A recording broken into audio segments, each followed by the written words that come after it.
Now it's best just to check your stitching order first before you go any further, and you can do this by looking at your film strip. Now your film strip's over here. If you can't see it on your software, it's this little icon here, opens and closes it.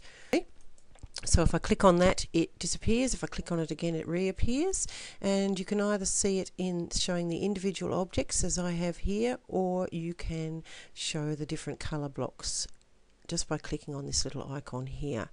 So let's look at the individual objects, and we can see the order it stitches.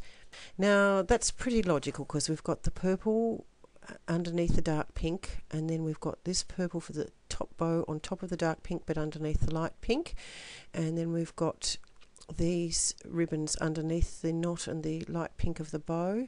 So it's all quite logical. But if you had something out of order, it's very easy to move it. For instance, if your knot got digitized after those two purple bits there, you can see here that if the knot was digitized, then it would be covered by these two bits of the bow, and you'd have all your jump stitches on top of it, and it wouldn't look very nice at all. You need your knot to be sewn out last, so you just grab hold of it by left clicking and dragging and move it to the place you want it to stitch.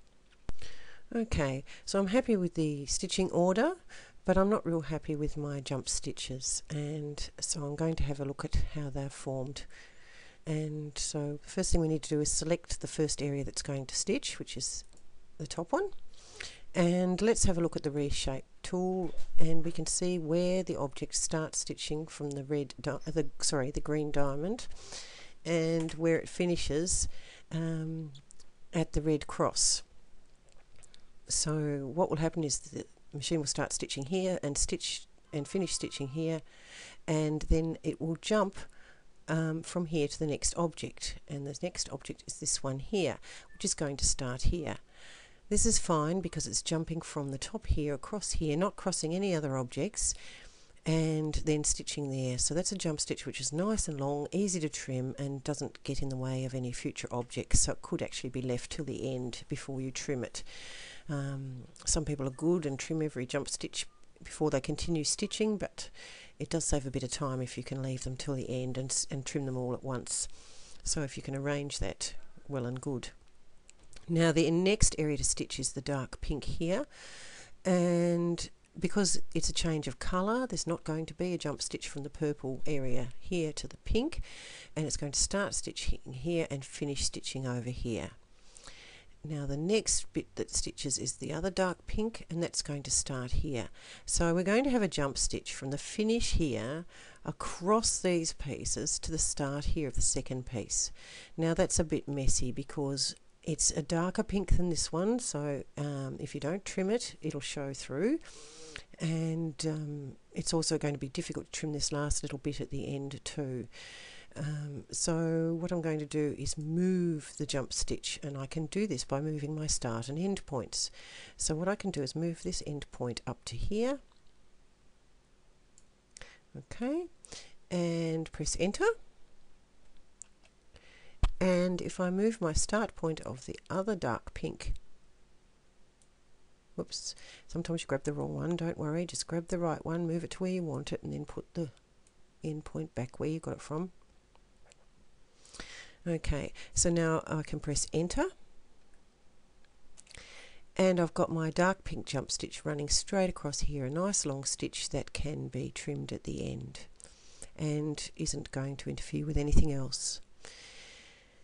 Now the next area to digitize is the purple, and it's this side first, and again you won't have a jump stitch coming in because it's a change of colour. The purple stitches from here to finish here, and then the next purple stitches from here and finishes here. Now so that creates a jump stitch from here to here.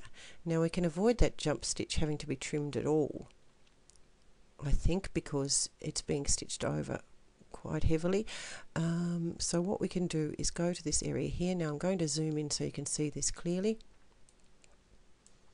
What I'm going to do is move my finish point from here over to where it started. Okay, so and press enter.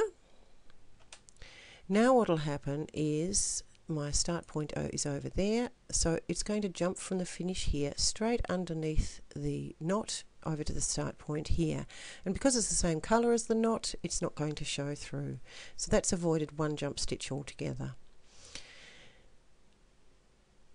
So we've done our two dark purples, then we've got a thread colour change, so the next area to embroider is this one down here.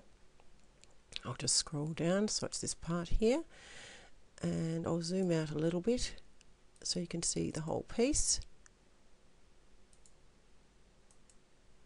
It's not wanting to do it.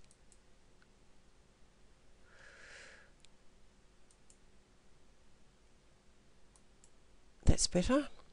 And you can see here that my start is up here and my finish is down here, which means it's now going to jump to this back up here to the start of the next piece. One long big jump stitch up there. Now we don't need that one either, because these two are right next to each other and hidden underneath the purple knot, and they're lighter than the purple knot. So if we start and finish them both up the top here, we can avoid having to trim any jump stitch at all between these two as well. So let's just move our finish point back up here, press enter.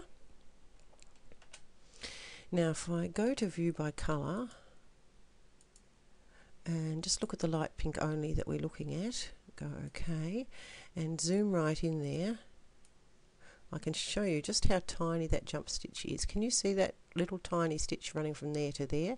That's the end of this piece and the start of the next piece, and so you won't even notice that jump stitch is there.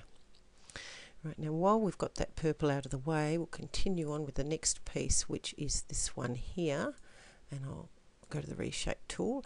That's going to start there, so from this one it's just going to jump across there and start stitching this one. But it's going to finish, let's zoom out, it's going to finish way over here, which is a bit of a nuisance, so let's bring that finish over here as well. Whoops, just put it on top of your start. And see this jump stitch here that was big from the finish over here, you'll see that disappear now when I press the enter button.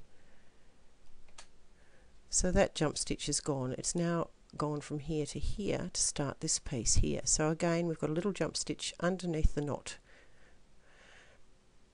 Then this piece will stitch. It's going to start there and finish there. We could probably swap those over just to make it a little bit neater. Let's zoom in.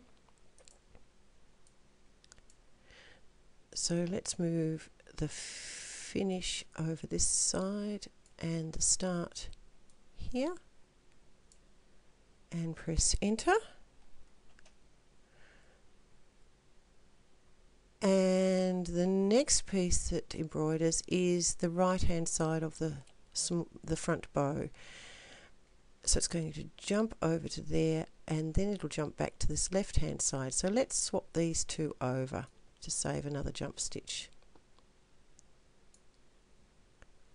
Alright, so this one is going to finish here, and this one, which is going to stitch next now, is going to start here. So we're going to have a little tiny jump stitch there, again hidden by the knot. And then let's just zoom out. And then the last one will jump from the finish of this one underneath the knot to the start of this one. And if we go right out, we can see that's going to finish over there. And there's nothing else to stitch after that that's the same colour, so there'll be a colour change before the knot, so there's no more jump stitches. So if we go put all our colours back, view by colour, all colours, okay. The only jump stitches we have are this purple one here and this pink one here that can be trimmed right at the end.